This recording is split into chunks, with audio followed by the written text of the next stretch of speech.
Jim, through to the next round as the Cup as group winners, can I get your thoughts on the Cup campaign as a whole in today's game? Well, listen, it's job done as far as I'm concerned. I wasn't over the moon when I saw the group. I knew just how tough it was going to be. People might look at it and think that we're playing against lower league opposition, but Queen's Park are a team that could easily compete in the Championship, and Partick Thistle as well.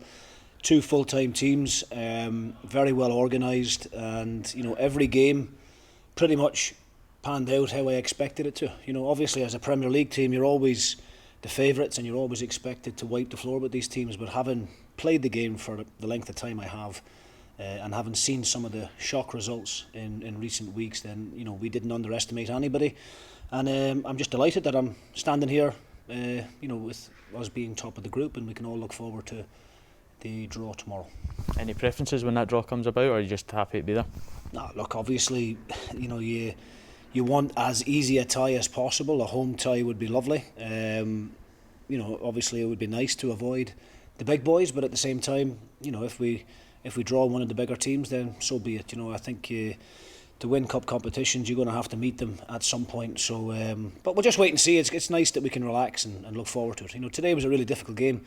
I knew it was going to be that way anyway. Ray McKinnon's a really good, experienced manager, and his teams are always well organised. When I played against him during my time with Alloa, when he was at Raith, or even when he was at Morton, so I knew what to expect today. And Queen's Park can certainly hold their heads up high after that performance, and we wished them well in their own league campaign. I would expect them to go and win that league, if I'm being honest, with the squad that they've assembled. But credit to my players. We go to the 10 men, you fear the worst. And Joe is obviously a big player for us. I have to say, at the time, I can see why the referee pulled out the red card, but having watched it back, there's no intent whatsoever. Joe doesn't have a pointed elbow. He's not swinging his arm.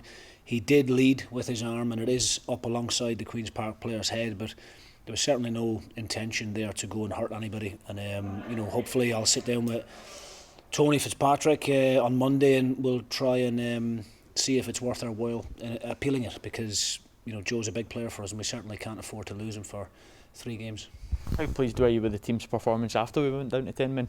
Well, listen, I thought we played better football when we went down to 10 men, if I'm being honest. When in the first half the game panned out how I had anticipated, in terms of Queen's Park sitting off, getting plenty of men behind the ball, and we found it difficult to break them down. We didn't move the ball quick enough. We lacked a little bit of creativity. We forced too many passes, too many straight balls that just ran out of the park. So in the second half, and particularly when we went down to 10 men, we started to get the ball wide, and we started to, gaps started to appear. Whether that was because Queen's Park changed their mindset and thought because we went down to 10 men, they could come up a little bit higher and have a go.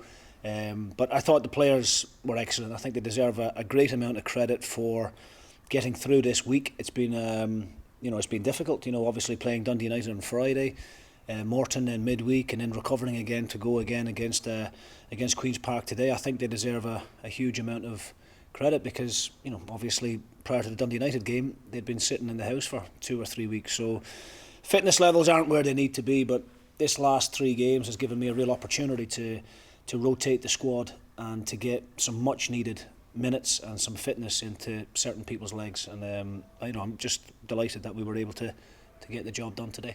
As you mentioned, getting minutes into certain people's legs, one of those players was Ryan Flynn. How nice was it to see him back?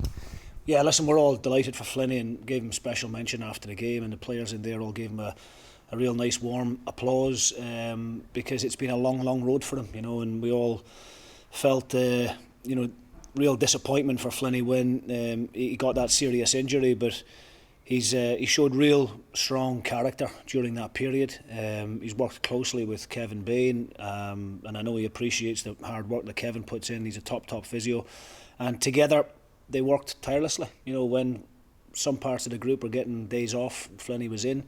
And he deserved his opportunity today. He deserved the minutes. I wanted to try and get him on the park against Morton, but the way that particular game was going, and it wasn't ideal to get him on in there. But today I thought he came on and done really well for the time he was on there. And hopefully we'll see plenty more of Flinney between now and the end of the season.